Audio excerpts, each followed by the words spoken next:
क्या हमने कभी गौर किया है इस बात पर कि शादियां आजकल कामयाब क्यों नहीं हो रही? चाहे लव मैरिज हो, अरेंज मैरिज हो, कुछ भी हो, कामयाब नहीं हो रही।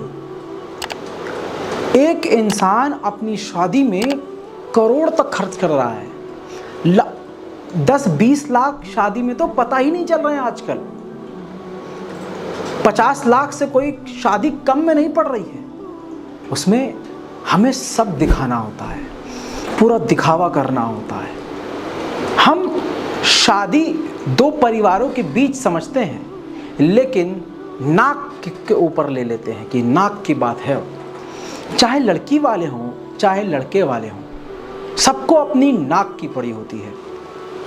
और माशाल्लाह नौबत ऐसी आ गई है सोशल मीडिया के ज़रिए, लड़की की अलग डिमांड होती है कि मेरा लहंगा ऐसा हो, मेरा लहंगा फलाने डिज़ाइनर का हो, मेरा लहंगा पूरा ऐसा होना चाहिए, शादी ऐसी जगह होनी चाहिए। लड़के के भाई साहब अलग ही तेवर होते हैं। उनको अपने बारातियों को दिखाना है, अपने वलीमे में दिखाना है, रिसेप्शन में बड़ा प्रोग्राम, एक नहीं दो नहीं 20-20 तरह के खाने, हर चीज़ में फजूल खर्ची। और हम अपनी किताबों में, हर धर्म की किताबों में ये पढ़ चुके हैं, और हर धर्म में ये कहा जाता है कि जो खाना है, जो दाना है, उसका अपमान बरकत उठा लेता है। मैं मुसलमान हूं तो चलिए मैं पहले अपनी कौम की बात करूं। हम मुसलमानों में शादी बहुत सिंपल होनी चाहिए, लेकिन बाबूजी अब सिर्फ दिखावा चल रहा है। शादी के मुद्दे पर बहुत सारे टॉपिक हैं। जैसे सबसे पहला टॉपिक आता है जो लड़कियों की तरफ से उठाया जाता है कि दहेज की डिमांड होती है, दहेज की डिमांड होती है। बात सही है, आजकल दहेज को दहेज के नाम से नहीं लिया जा रहा, अपना लड़का बेचा जा रहा है कि भाई हमारे लड़के ने तो सॉफ्टवेयर इंजीनियरिंग करी है, हमारा लड़का तो 1 लाख रुपए महीना कमाता है, तो अब तो भाई SUV चाहिए, अब तो फ्लैट एक चाहिए। ऐसे रिश्ते देखे जाते हैं। लड़की का किरदार, लड़की का घर, लड़की की ज़बान, उसका नेचर नहीं देखा जाता। लालची परिवार के लोग लड़की का बैकग्राउंड देखते हैं, पैसा है कि नहीं, दहेज में क्या मिलेगा। जलील इस कदर लोग हैं कि दहेज को दहेज कह के नहीं लेंगे। बेटी आपकी है, देखिए हमारे पास अल्लाह का दिया हुआ अल्हम्दुलिल्लाह सब कुछ है, बस ये है समाज को कहने के लिए चाहिए कि भाई हाँ बिटिया ये सब लेके आई थी। क्योंकि रहेगा भी वो लड़का जो है दूसरी मंजिल पे या तीसरी मंजिल पर रहेगा, तो देखिए जो टीवी लाएगी वही इस्तेमाल करेगी, वो स्कूटी लाएगी, कार लाएगी, वो सब उसकी आसानी के लिए होगा, AC लाएगी उसके। हमारी कोई डिमांड नहीं है।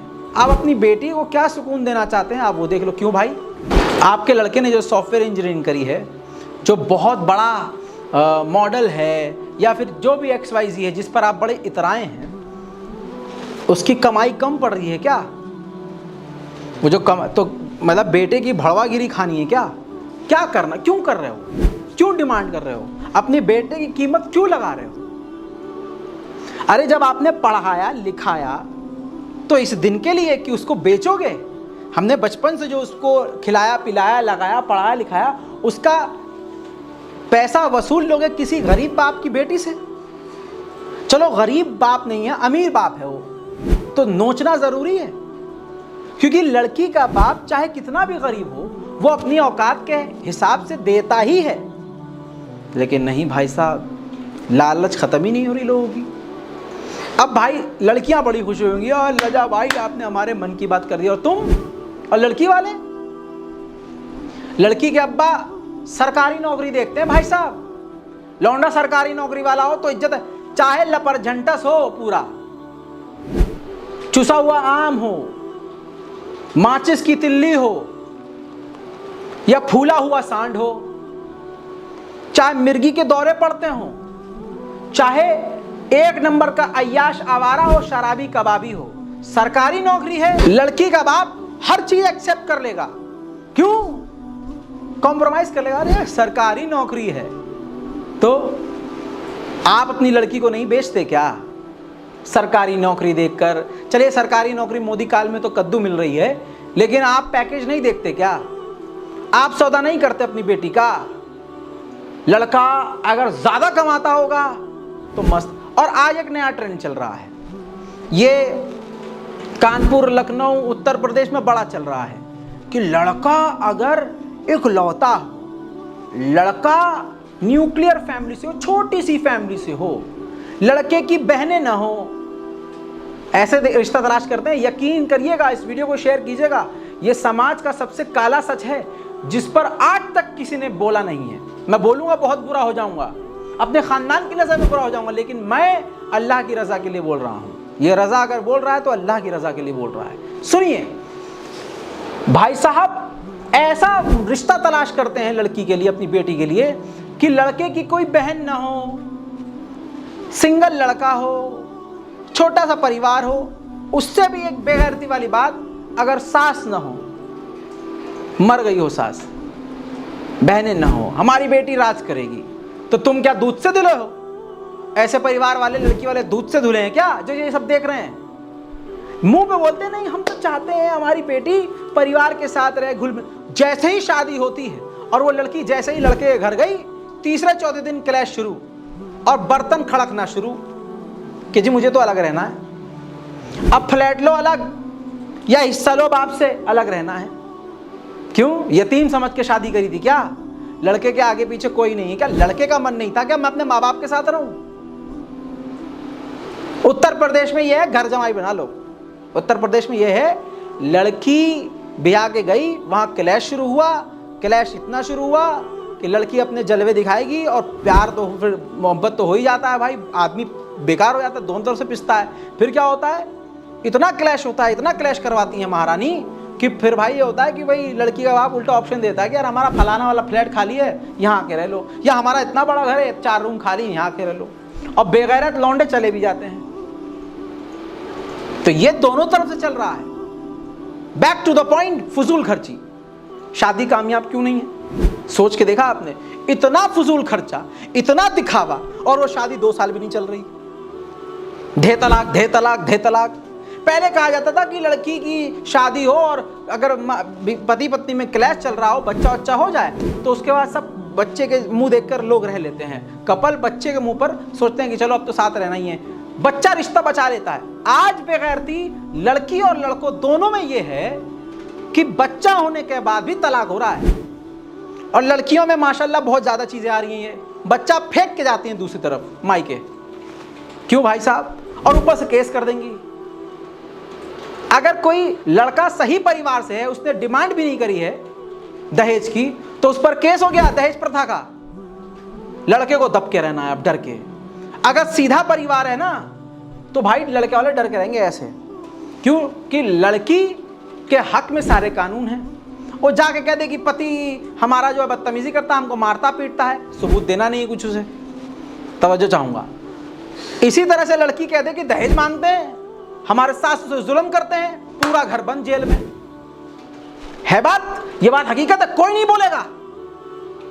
हिम्मत करके बोल रहा हूं, साथ दीजिएगा आप मेरा। इसके अलावा लड़के वाले और ऐसे लोग इज्जत से डरते हैं, अपनी इज्जत के लिए डरते हैं। लड़के वाले ऐसे रहते हैं भाई साहब, लेकिन वो लोग बिल्कुल ठीक रहते हैं। उन लोगों से वो लड़कियां तेज नहीं चलती हैं जो नंगे होते हैं, जिनको इज्जत की परवाह नहीं होती है। वो कहते हैं हाँ लड़, सड़क पे लड़, तू करेगी, क्या करेगी बता, क्या करेगी? ओ भाई साहब फिर सही। ऐसी फिर परिवार में लड़कियां सही रहती हैं।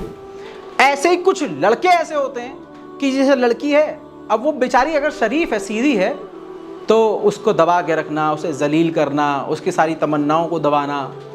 और वो बेचारी अपने बाप से नहीं कह सकती, बूढ़े बाप से। क्यों?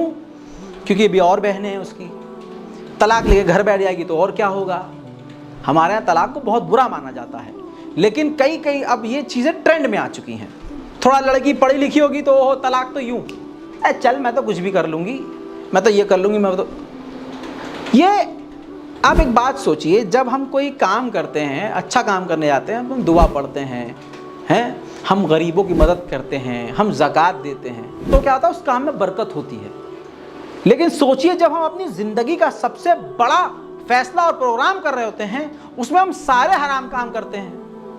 आज ये मुसलमान बड़े ईमान वाले बनते हैं, जो पूरे साल ईमान वाला बनता है ना, उसके बेटे की शादी में, हाजी जी के बेटे की शादी में देख लो, हाँ हज्जन जो हैं वो नाच रहे होंगे आगे अपनी बेटी की शादी में। जो हिजाब का पूरा खानदान है, हिजाबी खानदान, उनका उन लड़कियों का हिजाब निकल जाएगा, साड़ी में से कमर बाहर लटक रही होगी और बीच सड़क पर बारात में नाच रही होंगी।